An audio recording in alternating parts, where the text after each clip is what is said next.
No Evangelho de João, o capítulo de número 13. Nós leremos a partir do verso 21, iremos até o verso 35.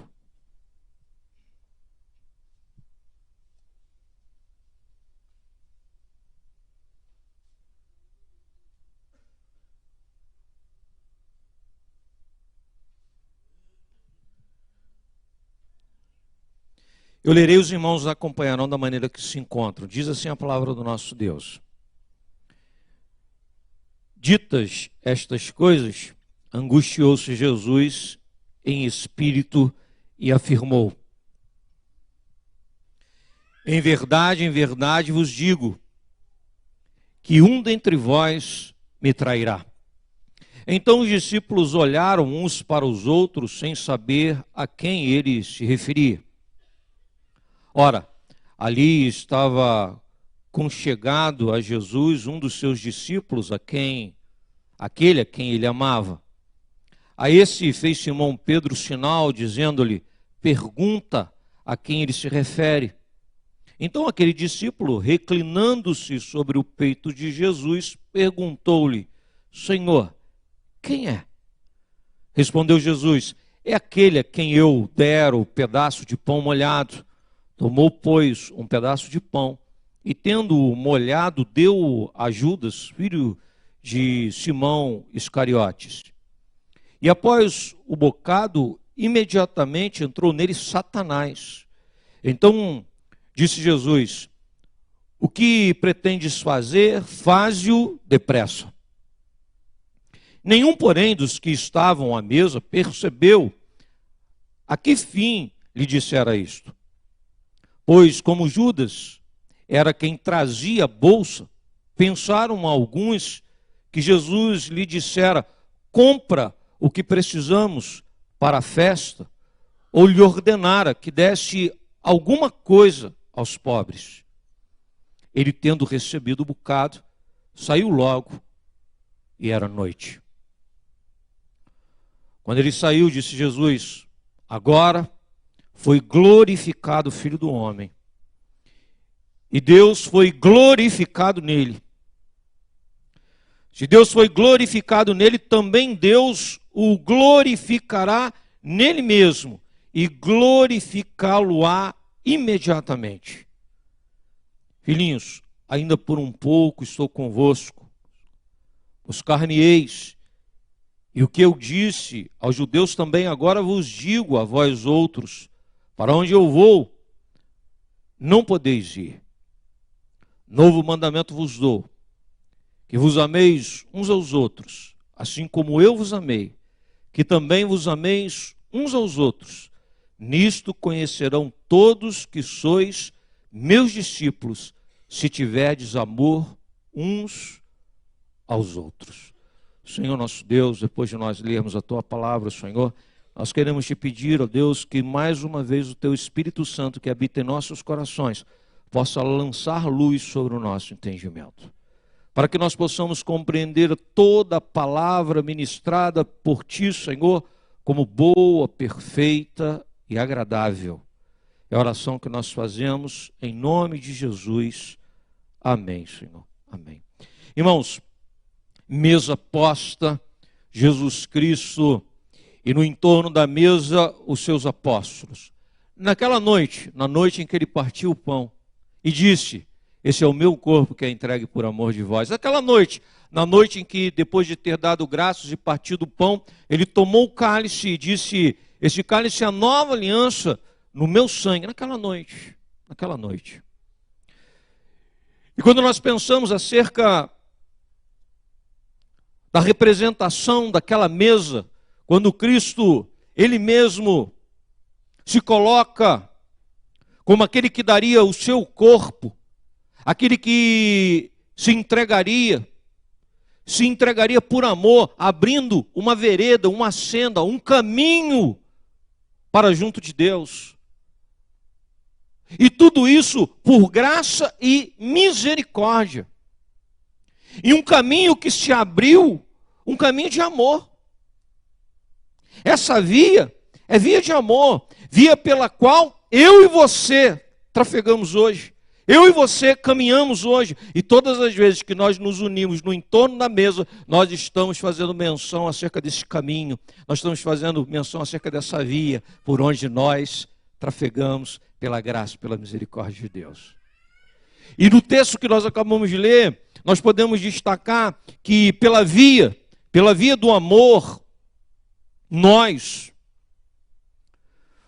temos o exemplo de Cristo, de como nós devemos enfrentar a oposição que se levanta contra nós, como nós devemos nos portar diante da perversidade, da maldade, e que nos assola e que verdadeiramente nos faz mal.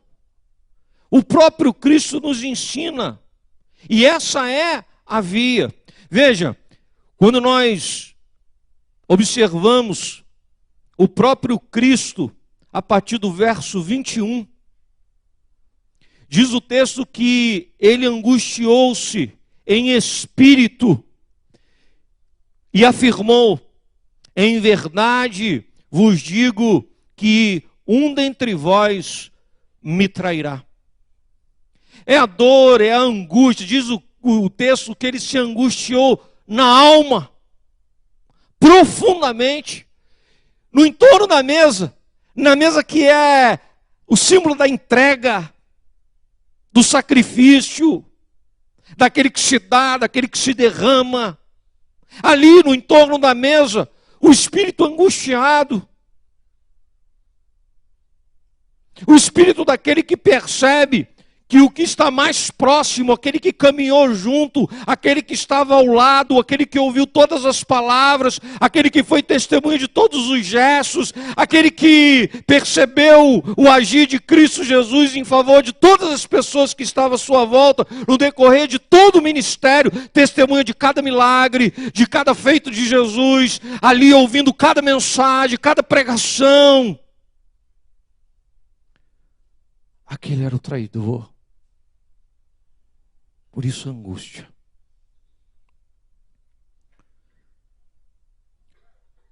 Ali no entorno da mesa fica para nós a mensagem que no mundo nós passamos por aflições, no mundo sim, nós nos angustiamos na alma, eu e você, o próprio Cristo experimentando isso, não é? A dor da traição, a pedrada de quem está mais perto é aquela que mais dói. E como pela via do amor nós devemos proceder? Bom, nós devemos proceder levando em consideração o próprio exemplo de Cristo para conosco. Jesus Cristo está na mesa e ele conhece o coração dos seus, de todos eles, inclusive do traidor, ele estava lá. E se a gente pega o capítulo 13, no início, no contexto imediato anterior, você vai ver que isso se dá logo depois daquele ensino maravilhoso. Antes de ir à mesa, Jesus tomou uma toalha, cingiu o seu corpo e, tomando uma bacia, ele propôs lavar os pés de todos eles. De todos eles. Antes da mesa, se fazendo então o servo mais humilde da casa, porque o que lavava os pés era aquele que não tinha mais nenhum tipo de habilidade, outra habilidade não tinha, era o escravo, o servo, que não tendo nenhuma habilidade, então era dado a ele o ofício de lavar os pés dos convidados. Os pés de Judas passaram pelas mãos de Cristo. Ele só sai depois. Passaram os pés de Pedro, os pés de Mateus, os pés de João e os pés de Judas. Lavar os pés conhecendo o coração. Lavar os pés sabendo quem ele é. Lavar os pés não enganado. Lavar os pés não por não saber quem do outro lado estava, sabedor, conhecedor. Como faz? Ele lava os pés. sujos, imundos, tomados pelo pecado, que ainda iria avançar numa vereda de maldade para cumprir com seu objetivo maligno, perverso, os pés de Judas nas mãos de Cristo.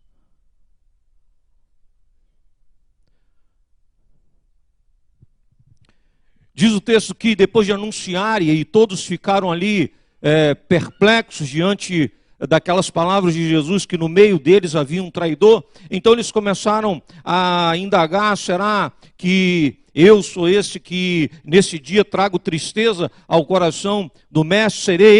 Serei eu? E diz o texto então que a pergunta foi feita, e Jesus então respondendo disse para João: é aquele a quem eu der o pedaço de pão molhado. Veja, depois de lavar os pés, depois de declarar que ali no meio havia alguém com intenção perversa e maligna, tomado por um espírito destruidor, diz o texto que Jesus o serviu, depois de ter lavado os seus pés, porque, irmãos, eu gostaria de dizer que Jesus anuncia que do outro lado tem um traidor, mas qual é o gesto dele? Entre os judeus, aquele que recebe o pão da mão do dono da casa, ele é honrado.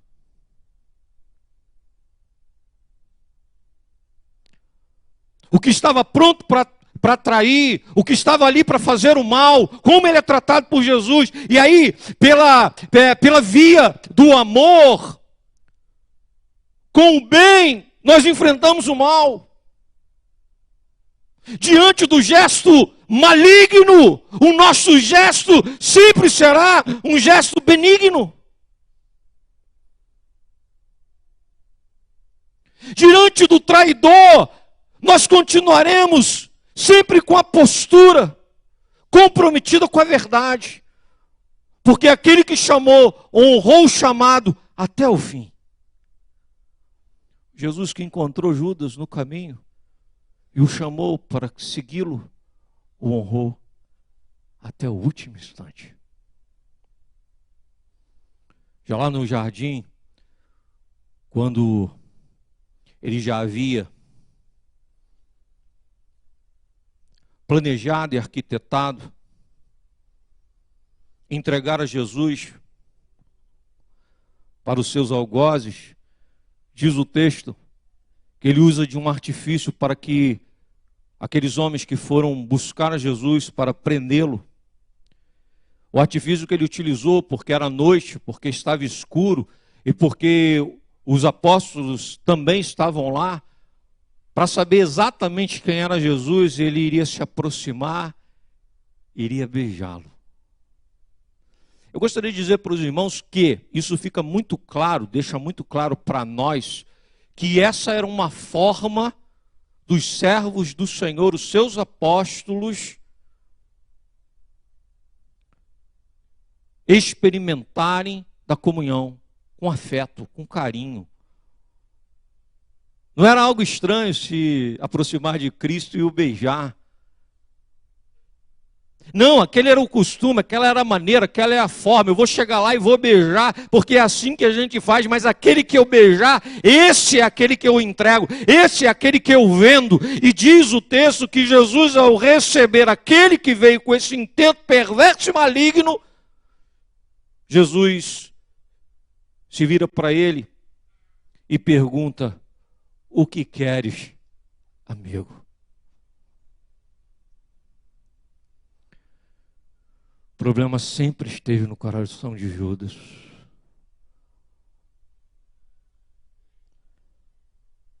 Mas o mal, ele é enfrentado com o bem. A igreja de Cristo é aquela que passa pelas dificuldades, a igreja de Cristo é aquela que passa por angústias, mesmo no entorno da mesa, mesmo nós alcançados pela graça, pela misericórdia do Senhor, ainda vamos enfrentar tudo isso, a injustiça, nós vamos enfrentar a calúnia, nós vamos enfrentar aqueles que estão próximos, aqueles que nos beijam, aqueles que nos abraçam, porque é costume nós caminharmos dessa forma, mas ainda assim, ali a possibilidade do engano, do engodo, da mentira. Mas como faremos? Faremos de que maneira? Como nós vamos viver no mundo? Nós vamos viver no mundo pagando mal com mal, achando que a maneira de combater a perversidade é sendo perverso também. Não, Cristo nos mostra que a única maneira possível é sendo Cristo. Porque o Cristo não nega a si mesmo. Porque a igreja de Cristo não nega a si mesma. A igreja de Cristo é quem ela é, independente de quem esteja do outro lado. Do outro lado, Judas. Do lado de cá, Jesus Cristo. O que tem que fazer, faça logo. Ele se levanta e se retira. E diz o texto de uma maneira poética e maravilhosa, e também dramática e trágica. Diz o texto que quando ele se retirou e saiu, diz o texto que nós acabamos de ler, diz o texto que era noite.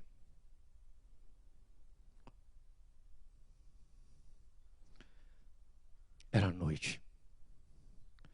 Era noite na trajetória de Judas. Sempre foi. Sempre foi escuridão. É de lá que ele veio. É lá que ele habita. É da escuridão que ele cogita. É lá que ele se alimenta. O que ele respira é aquela atmosfera. Ele é da escuridão, mas do lado de cá é luz. Luz que dissipa as trevas. Do lado de cá é luz que não se contamina. E aí vem o segundo ponto que eu gostaria de destacar. Pela via do amor, nós passamos incólumes para a glória de Deus. Ou seja, nós não experimentamos prejuízo na nossa essência. Nem eu, nem você. Incólumes, sem lesão, livres de dano, que permanece igual, que não perde as suas características, sem alteração, bem conservado, inalterado. Essa é a igreja de Cristo, passando pela dificuldade, passando pela fornalha, sendo perseguido, incólumes. Não o mal que vem de lá, a lepra que vem de lá, não irá consumir a nossa carne, mas o nosso toque é toque que opera o milagre da transformação. O leproso sairá da nossa presença limpo pela ação do Espírito Santo de Deus. Essa é a igreja de Cristo, num tempo em que os homens respiram e cogitam vingança. E que isso está ecoando pelas igrejas, e nós estamos tomando isso como nome padrão. Nós estamos esquecendo da mesa proposta por Cristo e o que Ele nos ensinou. E Ele é o nosso mestre, e o que Ele nos ensinou é para que nós possamos viver exatamente porque Ele é o nosso modelo. Incólumes para a glória de Deus. Veja, ele sai, ele se retira, e quando ele sai, ele se retira. Veja as palavras de Cristo Jesus, no verso 32. A partir do verso 31, quando ele saiu, disse Jesus: agora foi glorificado o Filho do Homem, e Deus foi glorificado nele. Se Deus foi glorificado nele, também Deus o glorificará nele mesmo, e glorificá-lo-á imediatamente. Ou seja, ali Jesus está numa trajetória, numa trajetória de entrega, uma trajetória de amor, uma trajetória que alcança, que trata, que muda, que transforma, mesmo diante da traição, mesmo diante da mentira, mesmo diante da maldade. Ele é glorificado porque ele se mantém firme na trajetória da sua vocação. eu e você, incólumes enquanto igreja, para a glória de Deus. Deus que é glorificado no agir e no testemunho da igreja.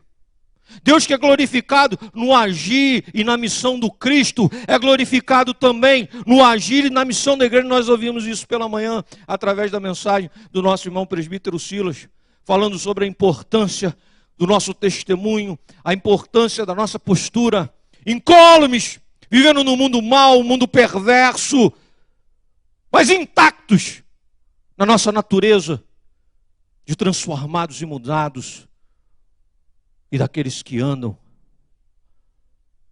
pela via do amor.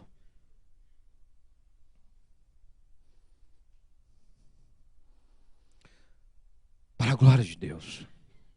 Cada palavra para a glória de Deus. Cada ação para a glória de Deus. Cada gesto para a glória de Deus. No tratamento para com os filhos, no tratamento para com a esposa, na relação com os pais, na relação com as pessoas à nossa volta, para a glória de Deus. Nos pés de Judas, para serem lavados, para a glória de Deus.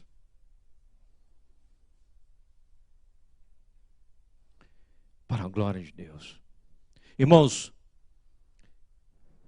quando nós pensamos acerca de tudo que é meramente humano, nós olhamos para o Cristo e percebemos que tudo que Ele propõe para nós e para a igreja está diametralmente em oposição a tudo que o coração humano cogita.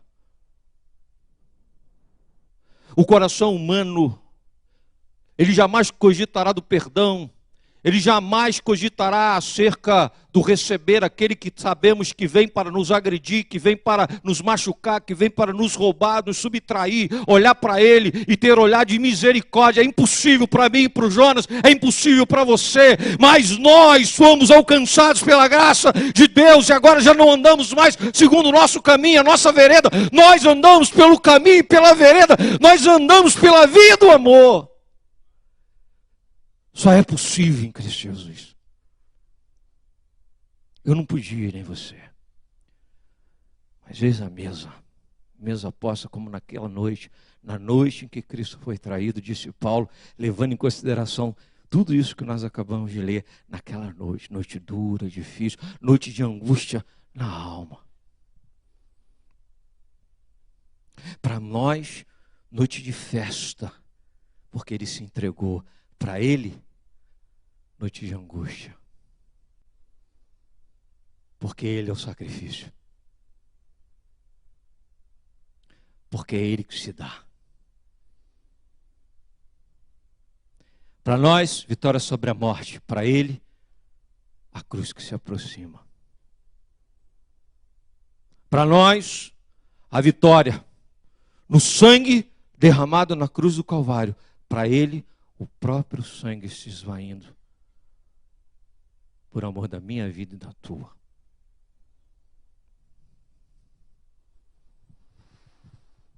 Pela via do amor, nós exalamos o bom perfume de Cristo.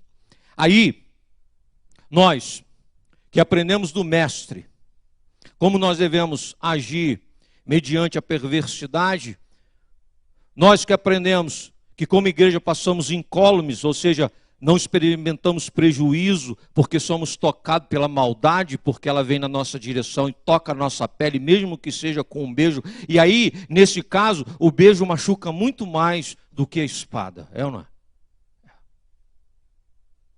Muito mais. Muito mais do que um tiro, muito mais. Aquele beijo é terrível. É ou não é? É. Nós exalamos o bom perfume de Cristo. E aí ele diz assim, no verso 34 e verso 35, ele diz assim: novo mandamento vos dou, que vos ameis uns aos outros, assim como eu vos amei. Ele diz assim: eu sou o padrão. Qual o padrão da igreja? O padrão da igreja é Cristo. Não é outro, não é mais ninguém. Quem é o meu padrão? O meu padrão é Jesus Cristo, o que toma os pés de Judas e lava, o que serve e honra,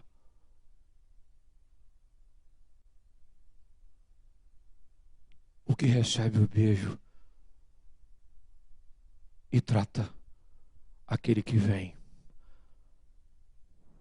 com espírito perverso como amigo. Esse é o padrão. Jesus está dizendo assim, veja, Jesus não está dizendo assim, isso é para mim. Vocês entenderam? Isso acontece comigo, eu vou fazer. Não, ele está dizendo assim, eu sou o padrão. Como que vocês agora vão se relacionar? Como que agora vocês vão se mover no mundo? Vocês vão se mover no mundo por essa via, por essa vereda. Vocês vão andar por essa estrada. Qual? A estrada do amor. E na estrada do amor, o perdão está sempre presente. Na estrada do amor, nós estamos sempre avançando. Mas avançando não segundo o nosso coração, mas avançando segundo aquele que morreu e se entregou na cruz do Calvário por cada um de nós. Assim nós nos movemos. E ele diz que isso será fator identitário. Ou seja, seremos conhecidos por isso. Será uma marca. O mundo não conhece, o mundo não sabe. O mundo estranha. Mas ao olhar para a igreja, perceberão que tem uma coisa em nós que nos identifica, que faz de nós quem nós somos, que fala sobre a nossa essência. E não são as vestes, não são os costumes, não são as tradições. Por quê? Porque as tradições, as vestes, os costumes, eles passam no decorrer da vida, no decorrer dos anos, no decorrer da história. Mas o que permanece, o que identifica a igreja? O que identifica a igreja é a sua própria essência. E qual é a essência da igreja? A igreja, ela é aquela que se entende alvo do amor de Deus e que agora sabe amar e ama. E nós somos conhecidos pelo amor com que nós nos amamos. E por isso, na hora de trocar o cálice, nós podemos dizer: meu irmão, eu te amo em nome de Jesus. Eu te amo em nome de Jesus. Naquela noite, na noite em que Cristo foi traído, Ele nos ensinou que nós devemos nos amar como Ele nos amou. Que Deus nos abençoe. Eu vou chamar os nossos irmãos oficiais para que se aproximem da mesa. Nós vamos passar a celebração